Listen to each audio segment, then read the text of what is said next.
I need the scoop. A mother's instinct saves her toddler's life when doctors dismiss oxygen levels dropping to dangerous lows.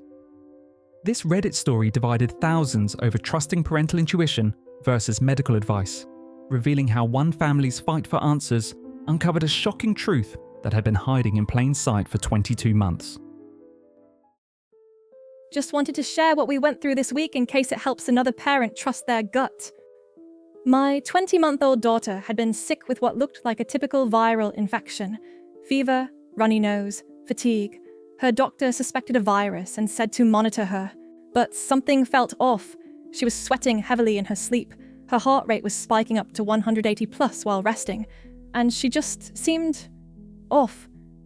Lethargic. Not herself. We were using a pulse oximeter monitor at home, an owlet, and noticed her oxygen kept dipping to 90, sometimes as low as 86, then rebounding to 91 or 92. It would happen mostly during sleep. I forgot to mention, her heart rate was skyrocketing in the 160s to 180s when she was in deep sleep as her oxygen levels were in flux. I kept putting all of this into ChatGPT, and it kept coming back with, "This is an emergency," exactly what my brain was telling me, despite her doctor saying otherwise. And as weird as this is, our tiny dog who loves our toddler but doesn't like her, if that makes any sense, was pawing at her crib shaking as she laid there motionless. That's what pushed us to urgent care. At urgent care, they heard a strange clicking in her breathing and did a neck x-ray. They thought it might be swelling near the epiglottis and transferred us to the emergency room immediately. In the emergency room, they initially treated it as croup, but her oxygen kept dipping in her sleep, even without obvious distress. Eventually, she was admitted, and her oxygen hovered around 88 to 92% even on oxygen. ENT ruled out epiglottitis, thank God, but it was clear her airway was inflamed. She tested positive for human metapneumovirus, HMPV, a nasty virus similar to RSV. Doctors ultimately diagnosed her with croup caused by HMPV, and her airway was so inflamed it was compromising her oxygen during sleep.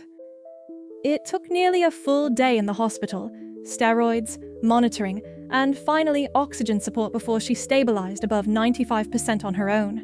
We're home now. She's resting and recovering, and she's going to be okay. We already knew she has enlarged tonsils and would probably need them out at some point, but this pushed them to get her scheduled for surgery next month. They absolutely contributed to the problem. Our doctor said to wait because it would dip and then rebound. And because she was sick, that was normal, unless she had all the other warning signs, which she didn't. Sometimes you just know. We had the owlet when she was an infant, but had lost the base in our recent move. The day before this, when I ran to Target for diapers, I saw they sold them and grabbed another to be safe. She was super sick, and it just seemed like data I wanted. I am officially uninterested in anti-owlet propaganda. It's because it would hit 86 and then immediately rebound, so I suspect she thought the owlet wasn't accurate. The urgent care doctor was incredible, and once baby girl was laying down in her stroller and the oxygen levels were still dipping, she immediately transferred us to the emergency room. We had taken her to see the doctor earlier that day when she wasn't as bad, so I suspect her doctor just thought we were being overzealous parents. She did a house call after we got out of the hospital and put our baby girl on some antibiotics for her ears and told us, "Good for following your instincts. Sometimes it's all we have to go on, but I'll take it." If I had listened to the just wait it out advice, I don't know where we'd be. The oxygen dips weren't obvious. She wasn't gasping or turning blue, just sleeping, and quietly not getting enough air. So, if your gut is telling you something's wrong, especially if your kid seems off while sick, listen to it. You're not overreacting. I had to advocate hard for care at multiple points, and I'm glad I did. The Reddit community overwhelmingly praised the mother for trusting her instincts, with many parents sharing similar experiences of having to fight for their children's care. The family scheduled the recommended tonsil surgery, hoping it would resolve the breathing issues once and for all. What the surgeon discovered during that routine procedure would finally explain 22 months of mysterious symptoms and close calls. A couple months ago, I posted about my daughter's oxygen dipping into the 80s while she was asleep. She had human metapneumovirus at the time, and the ER treated it as croup, but nothing ever fully explained why her oxygen kept crashing when she looked totally calm. We got sent home with the usual monitor and wait, but I never fully let it go. Last week, she had a scheduled tonsillectomy and adenoidectomy for ongoing sleep-disordered breathing, congestion, and constant snoring. During surgery, her ENT scoped her airway and found 3 major things: severe laryngomalacia, the tissue above her vocal cords was collapsing into her airway; moderate tracheomalacia, where her windpipe is weak and soft, making it prone to collapse; and tonsils rated 4+, with adenoids blocking 90% of her airway. The surgeon told us her tonsils were some of the biggest they'd ever seen in a child her size. They also performed a supraglottoplasty during the surgery, a procedure that trims the floppy tissue above the vocal cords to open the airway and prevent it from collapsing during breathing. It's the standard fix for laryngomalacia, done entirely through the mouth with no external cuts.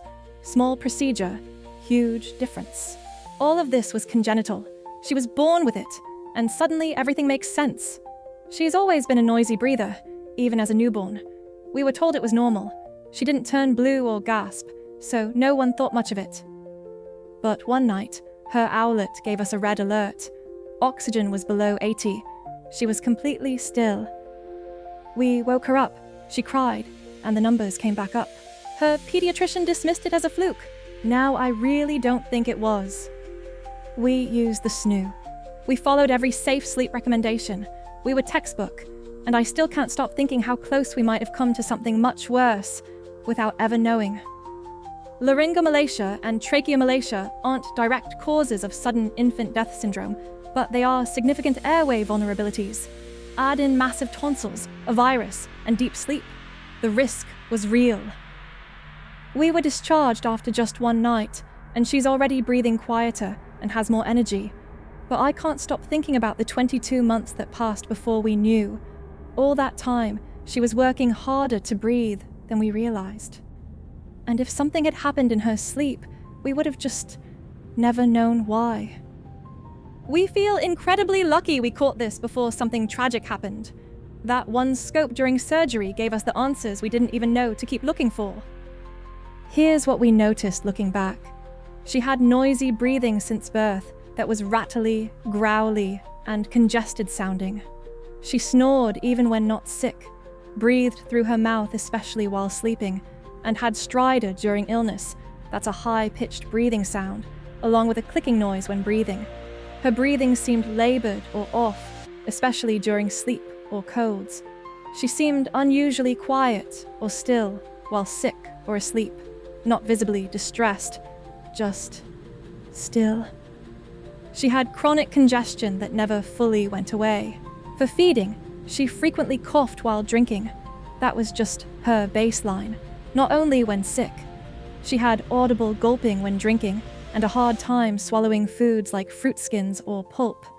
She also had a history of frequent colds or respiratory infections. Now, just days after surgery, it's like someone turned her energy up to an 11. She's eating and drinking normally, even eating things she used to spit out like grape skins and watermelon pulp. She takes her medications no problem and has been running around like a crazy person all day.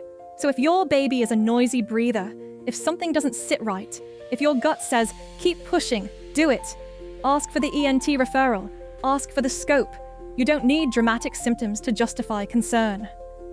In summary, after months of breathing issues and a scary ER visit, surgery revealed our toddler's tonsils were 4+ huge, and her windpipe was collapsing from laryngomalacia and tracheomalacia. She had a supraglottoplasty and is already breathing better. We got to go home after one night and feel so lucky we caught it before something worse happened. Sometimes the answers we desperately need are found only when we refuse to stop looking. This mother's determination to trust her instincts literally saved her daughter's life and gave her the chance to thrive. Share your thoughts on advocating for your children in the comments, and subscribe for more stories about parental courage and medical advocacy.